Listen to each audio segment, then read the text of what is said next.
Hi everybody and welcome to Lost Genre Reddit Stories. This video is a one-story video with a crazy post from the subreddit entitled People, and it has 3 updates. So like usual, if you want to move around the different parts of the video, you can always use the timestamps right below it. Now let's get started with this story. This post is from the subreddit entitled People, and it's by user Throwaway for No Drama. Entitled sister burns bridge, then wants me to maintain her and her unborn baby. So I, 27 female, moved to the US almost 7 years ago. I have 2 half-sisters from my father's side, all from different women. We used to be very close, and despite both of them being illegitimate, I shared with them part of what little inheritance I got from my grandparents. They never recognized them and left them nothing. 2 years ago, my sisters also moved to the US. The middle sister, 28, let's call her Mary, got a company to host her with a work visa.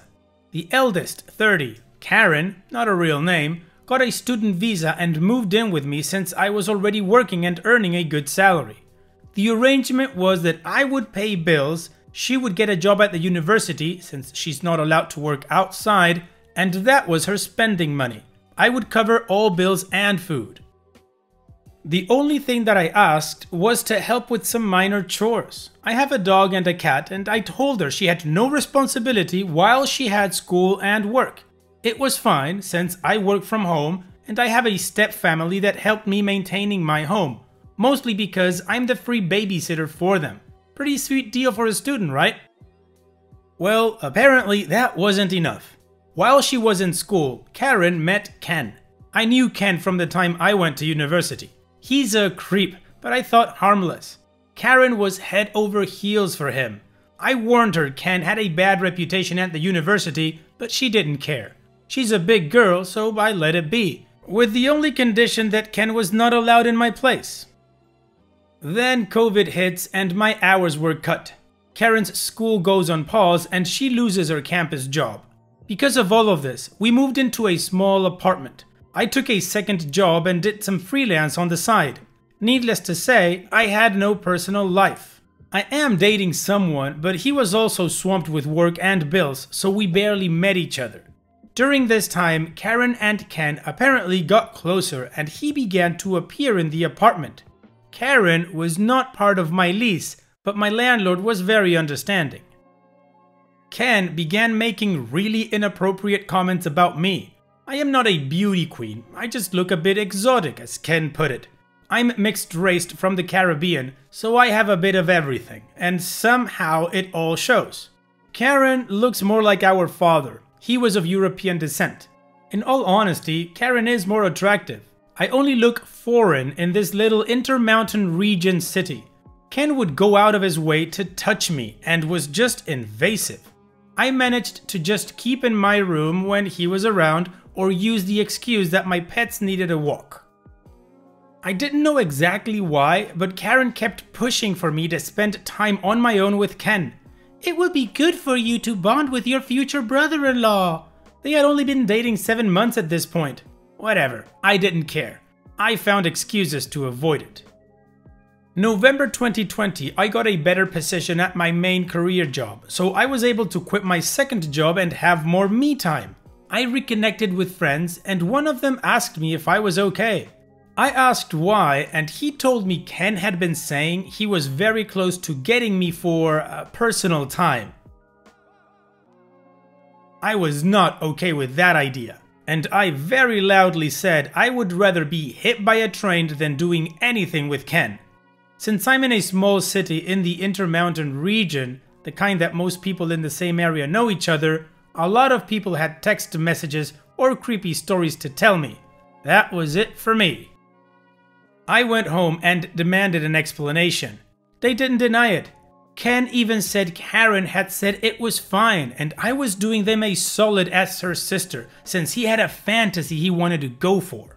I told them both they were disgusting and that Ken had to leave or I will be calling the cops. Ken left with some insults sent my way, and Karen began telling me she didn't see the problem since my partner and I were on a break. We were not. I told her I was not for her to sell around like property and that she had 2 weeks to find a place of her own. I was done with her. I called all my relatives, sent them copies of the text messages I was given, and no one in our family wanted anything to do with Karen. She moved in with Ken a few days later. It took me some effort, but I was able to get a restraining order for Ken. Couldn't get one for Karen. Still, they disappeared from my radar except for a few encounters which easily were solved by showing I was about to call 911. And then today happened, and I had to hold back my laughter. Mary had kept tabs on Karen since sisters-in-law, and she messaged me with a notice. Hey, Karen just called me. She's pregnant and Ken kicked her out. I just stared for a few minutes and responded, oh, that's sad. Mary knew and supports that I don't care or have any intention to help. Karen used Mary's phone to call me. She begged me to help since Mary is only letting her stay for a week before she moves to another state. Said that she missed her little sister and had no one else to go to. That she knows I have family health insurance. I pay for private health insurance for 2 relatives that are in hard times and have health conditions, and that I could do something like that for her pregnancy medical bills. This baby is a blessing and I should want to help her raise it, meaning I pay for everything. I let her pour her heart out for a good 5 to 7 minutes, then I said, nope, and ended the call. She tried calling again for a while, then stopped when I got a text message from Mary saying she had left her phone on the counter and she was sorry for the spamming. Most of my family agrees with me, even Karen's mom. The only one that disapproves is Karen's aunt. She is not my aunt, but I called her aunt anyways since I've known her for many years. She's been putting pressure on me most of the days. She only stopped when I told her one more message and I would show her text messages to my stepfather, who is her landlord. I feel bad for the baby, to a point. But this is one of those moments that all I can think is this is not my circus and these are not my monkeys. OP, I totally agree with you. The only person I feel bad for in this whole situation is that baby that's coming. Ken sounds like a real creep, and your sister gives me the impression that she is synaptically challenged. You know, she's a few grams short of a kilo. But you are absolutely right. You don't owe her anything, and this is not your circus like you say, and they are not your monkeys. Don't let yourself get dragged into this crap show, because you know it's just gonna get worse. And what do you guys think? What would you do if you were in OP's shoes? Let me know in the comment section, and now let's move on to the community comments to see what they had to say. Silver6 Rules says, she got exactly what she deserved. That's effing around and finding out in the most complete way possible. The last person in the world who gives a damn about her, the aunt, needs to step up or shut her damn mouth. And OP responds, the aunt can't afford it. She's not in the US and lives pretty much rent-free in my mom's old house in our home country. Be very careful here. Stick to your decision of not my circus. If she sucks you in now, she will hold this baby and your attachment to it over your head for as long as she can. Our Caterpillar 4574 says, what kind of idiot allows their fiancé to make sexual comments about you? It was actually worse. Comments I can deal with. I just can't specify since there's a not safe for work rule. Let's just say his fantasy is incredibly disgusting. OP's edit. Someone mentioned the region inconsistency.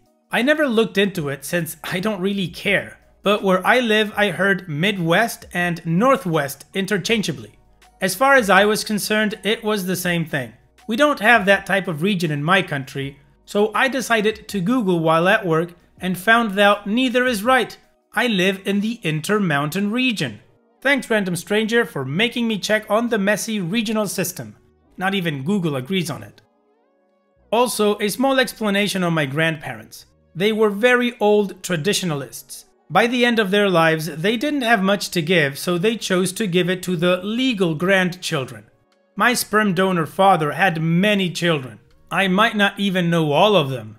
Grandparents were just tired of every other year having a new grandchild appear, and in some cases, a moocher mother attached. And last, Karen's visa. She had an extension since COVID, but that is over. She's overstaying her visa. This is very common. I have relatives that do it. I don't agree, but I also had one foot in since my stepfather is American. Okay, so now that we've got a lot more context, let's move on with the first update. Mary called me this morning to have brunch and discuss things related to Karen. She told me she understood I don't want to be a part of the mix, but she really wanted it to be discussed, and after I can just walk out. I know Mary, and I know she's just trying to leave everything in order before she leaves the state. She's the peacekeeper of my siblings. I agreed on the condition that there was no way Karen would come home with me. Mary just said, if she tries to follow you, I'll drag her out myself. So I dressed up and off I went to brunch with my sisters. I'll skip the pleasantries and dumb, friendly family look Karen attempted. Once we're done eating and just having coffee, Mary set all the cards on the table. She explained she couldn't take Karen with her out of state because she's getting married to her longtime girlfriend and they can only afford a one-bedroom in her new city. She also said Karen was insane if she thought Mary would allow her to live with me, even if she had the power to make me take Karen back in. That Karen was lucky she even let her stay with her for the last few days. She told her the only reason we were doing this was that her mother had begged her to at least put Karen somewhere safe or find a solution for the pregnancy. So she turned to me and asked me, as the most stable economically, if there was anything I would be willing to help with. I might be an a-hole for this, feel free to roast me, but I basically said I would only give money for 3 things. 1. A termination and a hotel room while she heals from it. 2. A ticket back home so she can live with her mother or aunt and get free healthcare. 3. A ticket to our eldest brother's home country so she can live with him because I know he will take her. I also said she had the option to put the baby up for adoption, but I would not be offering her a place to stay or a way to get medical care out of my pocket. I gave her some links to non-profits she could use. Karen started crying, saying I was trying to take away her baby and being a bad sister. That a good sister would open up her home and help care for the baby. That I never deserved to have the money I have. Most of my money is from my inheritance on my mother's side of the family, so not sure how she would have gotten anything. That I was spoiled by my mother because she had money. We did, because after our father left my mother and me with nothing, she made a company from scratch. She kept babbling about making a scene, then she said something that actually hurt me. You are just mad because you will never get pregnant. Yes, I happen to be infertile. No, I can't get treatment for it. It is what it is. I already accepted it, but it still hurts. Mary knew this was a low blow for me and basically told Karen one more stupid word like that and she'll be sleeping in the street tonight. I didn't cry or anything, just stared. Karen stopped her crying, muttering, and seemed to get an idea. She looked at me straight and told me to adopt her baby. I laughed at that. I told her she was insane if she thought I would adopt her baby. I don't want her in my life, let alone her ex. I don't blame the baby, but I have absolutely no intentions to be part of the child's life. I was about to go off on Karen just for even thinking I would consider that as an option, but Mary stopped me on time. She simply said to Karen, "You have the options she gave you. Here are mine. You can get a termination or you can go back to your home country. Either way, you can't stay here. You are not legal and your migration status affects us if you were to live with us. I could lose my job and OP could lose her resident status. You have until next Friday to choose. If none of these options work, you will have to find your own solution without us. I don't want you anywhere near my little sister. You put her at risk of being assaulted or worse. You are lucky I have an empty room for one more week for you to crash in, but after, I don't want to see you in person. We can keep in touch by Facebook or phone. You've lost the right to spend time in person with either of us." I just stared at Mary. She's very quiet and normally the most reserved of us, so this was not expected. Mary paid, didn't even wait for the change, and left Karen with enough to get a taxi home. Mary grabbed me by the arm and took me out. I didn't know how much I needed someone to just protect me for a change, but I did cry a little on the way out from just pure relief I had one older sister that still looked out for me. We decided to go for ice cream after, like we did as kids when bad things happened, and discussed our plans to spend holidays and vacations together. Mary's girlfriend also joined us for ice cream, and the whole time she just made jokes about how sad she's going to be without her moving table. She's much taller than me, and it's a running gag with us. Nothing too dramatic, thankfully. Mary and her girlfriend are going to come later for dinner with me. Depending on how this mess ends, I'll try to update, but at this point, I think it's pretty much done. Not sure if Karen will take any of the options we gave her or just do her own thing. Regardless, I have no intention of putting my money for anything but what I said I would. And yes, Mary is my hero if anyone's curious. Opie's edit. I got asked this in a chat and wanted to clear it up. Karen is not penniless. I gave her $10,000 at the start of the year when our grandmother passed away. That was her part of the $30,000 I was given. She's also been saving money from her college job. I worked at the university for about 4 years and I was getting $9 an hour. Her mom also sends her money. Unless she wasted all her funds, she won't go home without money. If that was the case, my brothers, Mary and I, would all give her something.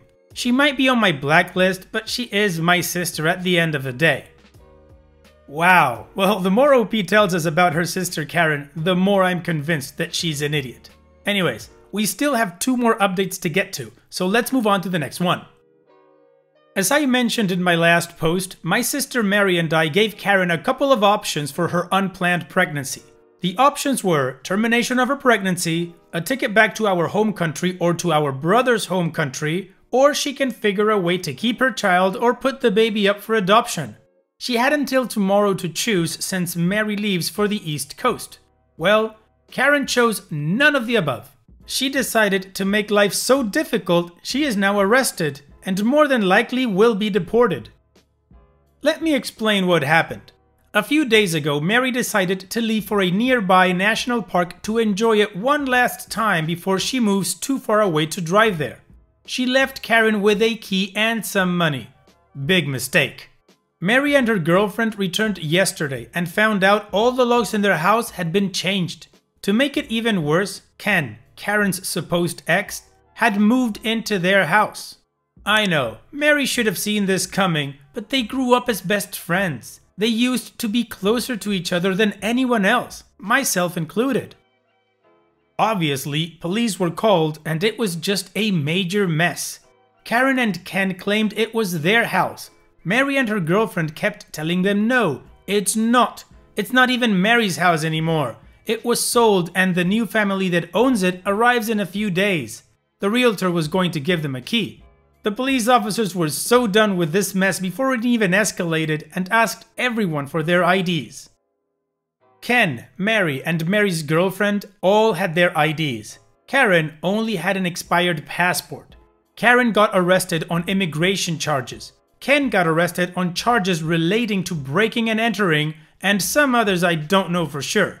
I got this secondhand from Mary while she was basically about to commit a murder felony had it not been for the officers present. Today I got called about my sister. Her lawyer said she's claiming to be my surrogate and that the baby in her was actually my child. Yep, she tried this. I told the lawyer that I was not looking for a surrogate or adopting a child. I am already fostering and have no space. And that my sister got pregnant by accident with Ken. He asked if I would be willing to foster her baby since the child would technically be an American. I said absolutely not. He tried to work things with me, explaining my sister will most likely be deported otherwise. I just told him if that's the law, then that's how it will be. I asked him to please not contact me about her anymore. As far as I'm concerned, the only family she has is in our home country. Aside from the scare and new locks, Mary is okay.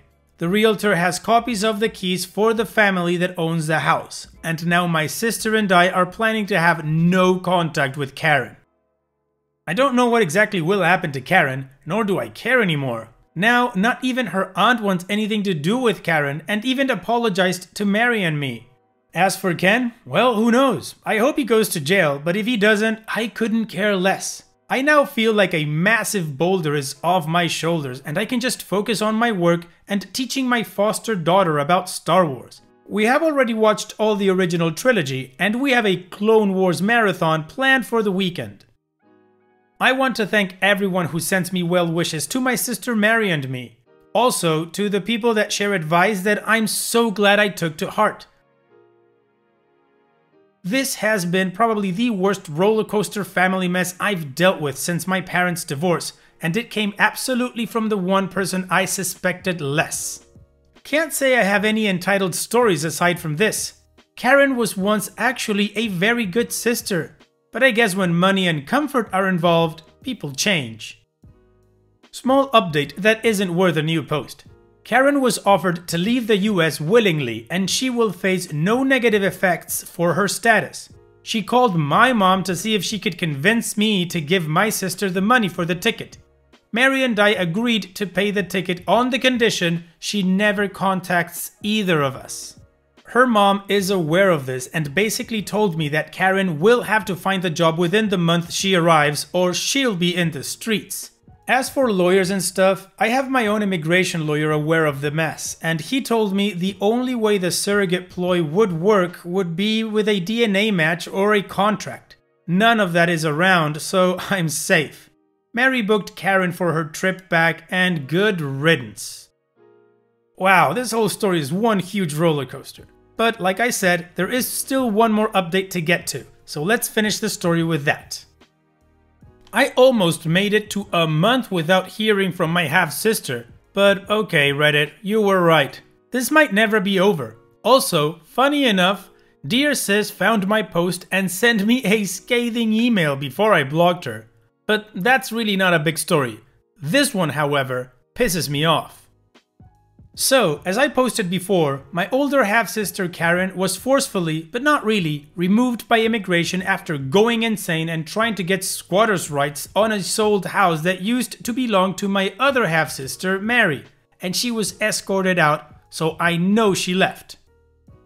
Things were calm for a bit, and in the meantime, I focused on my 4-year-old foster daughter. Let's call her Lili. Lili's mom is one of my oldest friends. She gave birth in the US, but Lili's father is not American and unfortunately passed away when Lili was a baby. My friend was asked to leave the US to do her immigration process off-country since she has no one to claim her aside from a minor child. This sadly means she probably won't be able to come into the US until Lili is 18. Because our home country's education system is really bad, she asked me if I could take Lili. By this point, I had already kicked Karen out, so I had an extra room. I told her it was okay if it was in Lili's best interest. Lili and I are tight as thieves, and she's always seen me as her crazy fun aunt. Took a bit, but 3 weeks ago, Lili's guardianship was passed from the state to me, and just in time for Halloween too. We are skipping trick-or-treating this year due to the pandemic, but Lili still wanted to dress up as a Sith. I am so proud of this child, I swear. My mom was incredibly happy about having a foster grandkid, especially since Lili actually doesn't have any other grandparents, so she sent her some fairly fancy Star Wars props. Obviously, we got her dressed up in her Sith outfit and had a mini photo session for Grandma, and my mom posted the pictures on Facebook so Lili's mom could see them easily. My family and friends went crazy with how adorable Lili looked. She says she's not adorable, she's a Sith. And then Karen strikes back. Mom forgot or decided not to block Karen, and when my half-sister saw Lili's picture, she had some of her best hits, such as my 4-year-old looks fat. She's ugly and clearly going to grow up to be a floozy. She looks like a word I can't even say in writing, but it's the word starting in N. That's just a handful. She got called out and told kindly to return to the darkness, but then she started to call my mother. At every hour, to ask for money, to ask how to contact me, to tell her she was wasting money on a kid that was not really her grandchild and should give her the money for her kid. Karen is not my mom's daughter. Well, eventually my mom figured how to block her, and Karen got to me through a school friend. She sends not one, not two, 16 pages long list of demands or she will sue me. One was getting rid of my foster daughter so I could adopt her baby. Another was an apartment I share with my cousin left to us by our maternal grandmother. $500,000. My dog and my cat. Oh, and I need to get her back into the US. There's still more, most of it completely delusional. I sent a copy to my lawyer to try to pursue a no-contact order in the US. Can't do anything in my home country, but I did forward another copy to our relatives, including our eldest brother. He just said to me he'll take care of it. For the record, I am not taking Karen's kid in, even if I didn't have Lili. Her ex was recently released and has already caused problems for other people. Luckily, he's keeping away from me. And to clear something up, Karen isn't penniless. I divided with her and Mary a $150,000 inheritance in equal parts. She also got money from her stepfather when he passed. In our home country, she's actually well off. The only reason I never charged rent or asked her for money was that I knew the tuition price was going to be very high and didn't want her to have to take a loan as I did for a time. And now we are fully up to date with this whole Karen saga. Wow, OP, your sister absolutely sucks. It's a good thing you went no contact. Unfortunately, she is clever enough to find other ways to try to get into your life, but good for you for standing your ground. Thanks for sharing, and all the best to you and Lili. Take care, OP. And it's that time that we've reached the end of the video. I hope you enjoyed today's stories. I certainly did reading them to you. So if you did, then go ahead and give the video a like, and don't forget to subscribe to the channel and become a member of our Discord community that just keeps growing and it is fantastic. And like I said in the beginning of the video, all of the relevant links are in the video description below, so be sure to check them out. And finally, I'd like to thank you all for taking the time to watch this video. It really does mean a lot to me that you guys enjoy this content, so thank you once again. And having said all that, I will see you guys in the next video.